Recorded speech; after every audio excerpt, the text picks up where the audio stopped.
pada presiden apa alasannya? Satu-satunya alasan adalah beliau bengis, beliau tega. Yang takut sama presiden siapa? Kita dalam konteks ini ya kita bicara ya. Iya, saya Dalam data itu. Ya kenapa Anda mesti tanya sesuatu yang tidak saya ucapkan? Pada siapa? Saya bilang kalau takut pada Presiden Putin misalnya. Ya memang saya ngerti karena itu slide PowerPoint tadi. Orang yang suka bikin PowerPoint biasanya nggak punya power dan nggak punya point sebetulnya.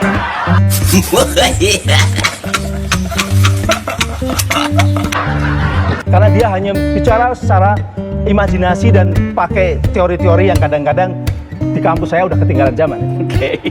Saya guru besar Universitas Airlangga. Ya, Mudah-mudahan otakmu besar juga. Halo guys, kembali lagi di Ngebat. Terima kasih yang sudah pencet video ini. Dalam sebuah perdebatan, Rocky Gerung melawan para politisi kekuasaan ataupun penghamba kekuasaan, selalu terdapat momen ketika Rocky Gerung mampu mempermalukan lawan debatnya hanya dengan satu kalimat, membuat lawan debat terdiam dan terlihat dungu, disebabkan cara berpikir mereka yang selalu ingin membela kekuasaan. Berikut momen ketika kalimat sakti dari Rocky Gerung membungkam dan membuat patah lawan-lawan debatnya. No Rocky, no party. Langsung saja kita saksikan, check it out.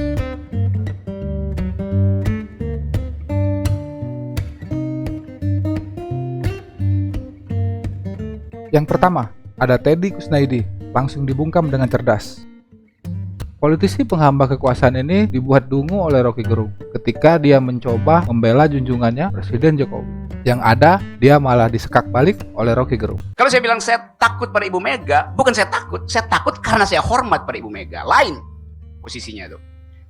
Takut pada Tuhan, saya submisif, saya merendahkan diri pada Tuhan. Tapi kalau takut pada presiden, apa alasannya? Satu-satunya alasan adalah beliau bengis, beliau tega. Yang takut sama presiden siapa? Kita dalam konteks ini ya kita bicara ya. Iya, saya Dalam data itu. Ya kenapa Anda mesti tanya sesuatu yang tidak saya ucapkan? Pada siapa? Saya bilang kalau takut pada Presiden Putin misalnya,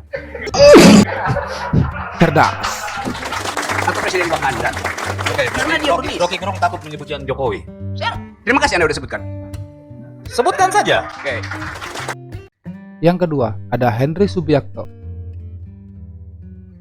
Profesor kompresor ini dengan sombong membanggakan gelarnya di depan Rocky Gerung. Namun akhirnya dibuat malu oleh Rocky Gerung. Seluruh keterangan yang diucapkan Saudara Ngabalin dalam 10 menit terakhir itu dengan mudah dibatalkan oleh beredarnya hari ini buku yang ditulis oleh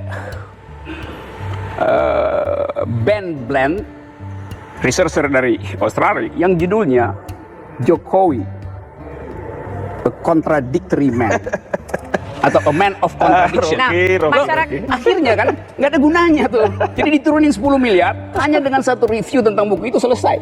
Seluruh pameran tentang kesuksesan pemerintah hanya dengan dalam satu hari ini diucapkan lagi apa yang di video Ahok, selesai lagi tuh.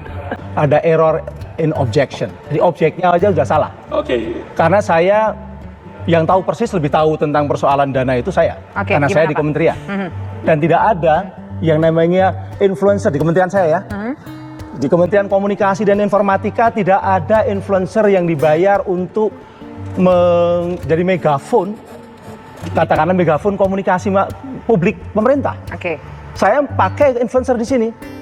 Saya terus terang saya pakai. Saya minta tolong sama Mas Toto. Ingin menyuarakan porsinya? suara pemerintah waktu itu adalah supaya ketika Idul Fitri itu tidak perlu mudik. Dan itu para ustadz. Oke. Saya sendiri yang minta tolong kepada Mas Toto.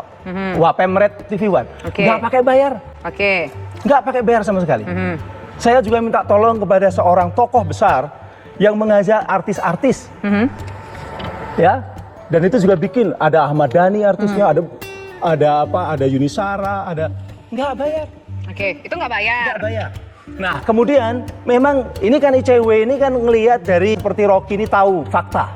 Karena dia hanya bicara secara imajinasi dan pakai teori-teori yang kadang-kadang di kampus saya udah ketinggalan zaman. Oke. Saya guru besar Universitas Airlangga.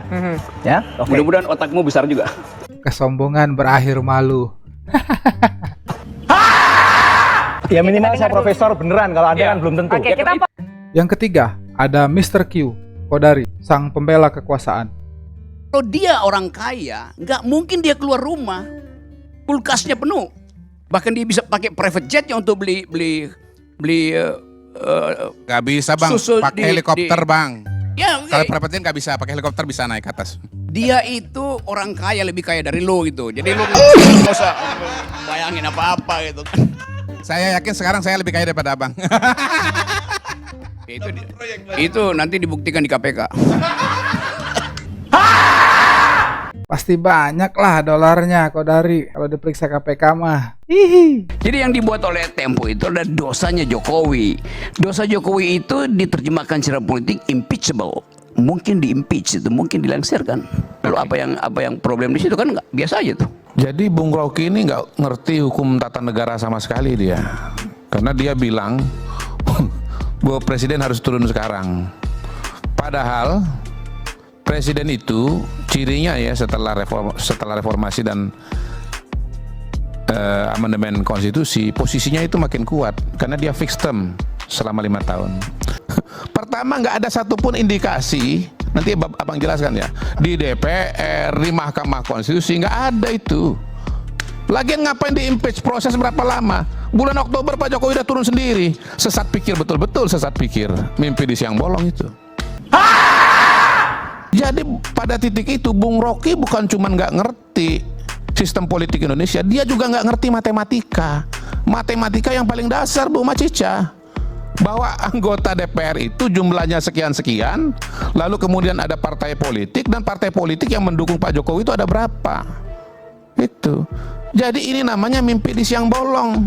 Saya ucapkan impeachable, bukan impeachment. Itu aja udah ngaco tuh.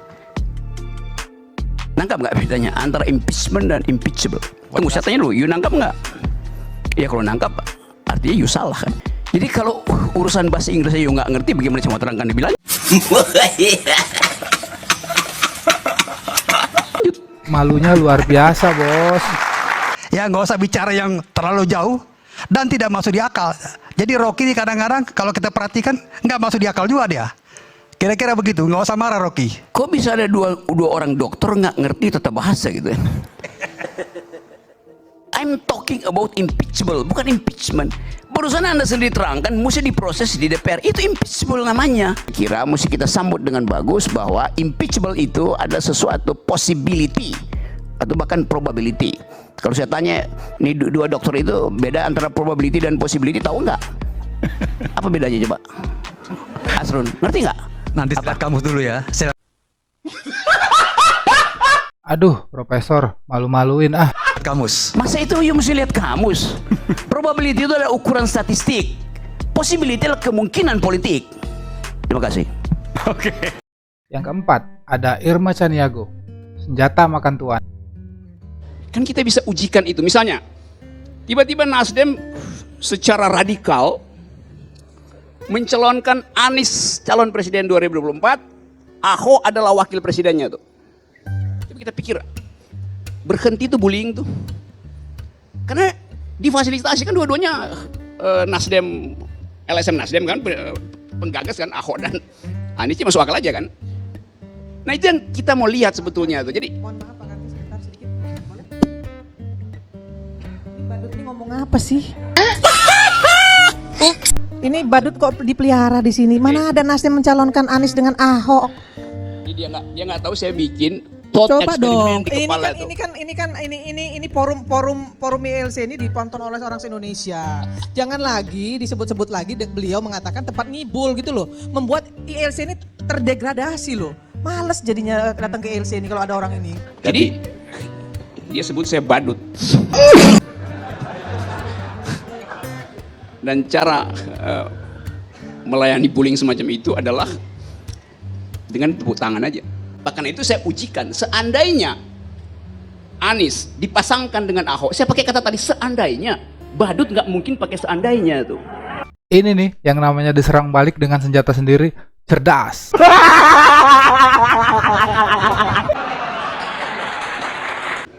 Jadi itu tadi reaksi seorang badut. Karena nggak paham logik di dalam. Oke ya. Yang kelima, ada Wahyu Setiawan, mantan komisioner KPU periode 2019. Coba kamera lihat ke sana tuh, ke belakang, ke panggung itu tuh. Saya mau terangkan sedikit tuh. Saya tanya pada KPU ya. Dari 4 wajah itu, yang potensi memalukan publik yang mana? Dari yang 4 itu, yang potensi memalukan publik yang mana? Keempatnya itu putra-putra terbaik bangsa, Oh, pertanyaan saya, Anda bilang ada potensi dipermalukan, yang mana yang potensi dipermalukan oleh publik? Pertanyaan saya, yang mana yang punya potensi? You nggak usah jawab, kasih kisi-kisinya aja gitu.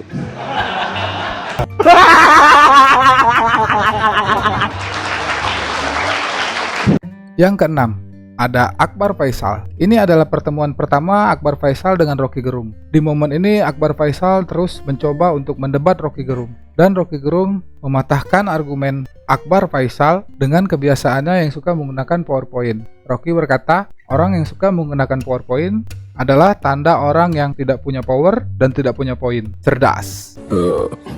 2019 ganti presiden. Loh, hashtag itu adalah fiksi. Ngapain beraksi terhadap fiksi? Kan belum terjadi 2019 pergantian presiden. Jadi siapa yang ngajarin presiden untuk bereaksi terhadap fiksi itu? Reaksi terhadap fiksi adalah fiksi juga akhirnya. Tetapi kita bisa baca bahwa kalau orang bereaksi terlalu keras terhadap sesuatu yang fiksional, itu ada problem di dalam stabilitas psikisnya itu.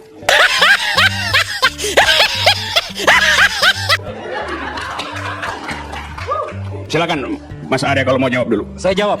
Begini, baru kali ini saya mau mendebat Pak Rocky Gerung karena menurut saya kali ini memang harus Anda mendengarkan sesuatu juga. Oke. Ya, mengatakan bahwa reaksi yang apa tadi istilahnya itu? Iya, fiksi dan segala macam. Masalahnya adalah saya juga memahami apa yang disebut dengan agenda setting. Itu gurunya di samping Anda itu, Salemba School itu. Effendi Ghazali mengajarkan saya itu. Jadi fiksi kemudian itu yang Anda minta untuk tidak kita tanggapi secara berlebihan, itu sebenarnya adalah sebuah agenda setting. Dan agenda setting itu adalah untuk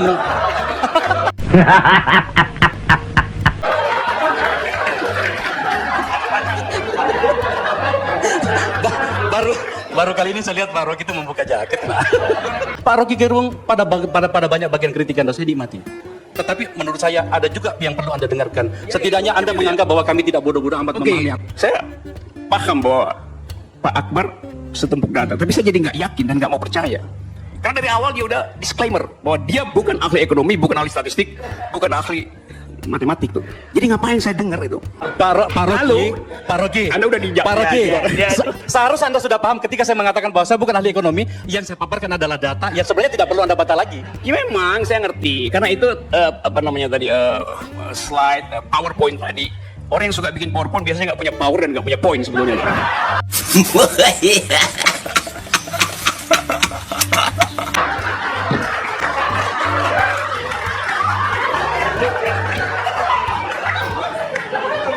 Apalagi tadi? Drop komen dikit. Sudah ada. No. Bukan saya cuma komen bahwa logikanya keren. Logikanya keren. Yang ketujuh, ada Fajrul Rahman. Aktivis 98 yang sudah tidak tajam lagi ini sudah menjadi bagian dari istana. Bung Rocky pun mengatakan bahwa saudara Fajrul Rahman tidak mempunyai kebebasan karena dia telah menjadi bagian kekuasaan. Itulah akibatnya bila kebebasan itu mencari suaka pada kekuasaan. Nah, kalau saya punya kebebasan, itu namanya saya manusia. Beda dengan benda gitu. Jadi speaker. Saudara Fajrul Rahman dia nggak punya kebebasan karena dia mengikatkan diri pada istana. Maka dia cuma boleh menjadi juru bicara. Dia nggak boleh di luar yang dia pikirkan, nggak boleh. Kecuali dia berhenti itu. Itu akibatnya. Kalau kebebasan itu mencari suaka pada kekuasaan, maka dia akan didikte oleh kekuasaan itu. Itu fundamental pengertiannya itu.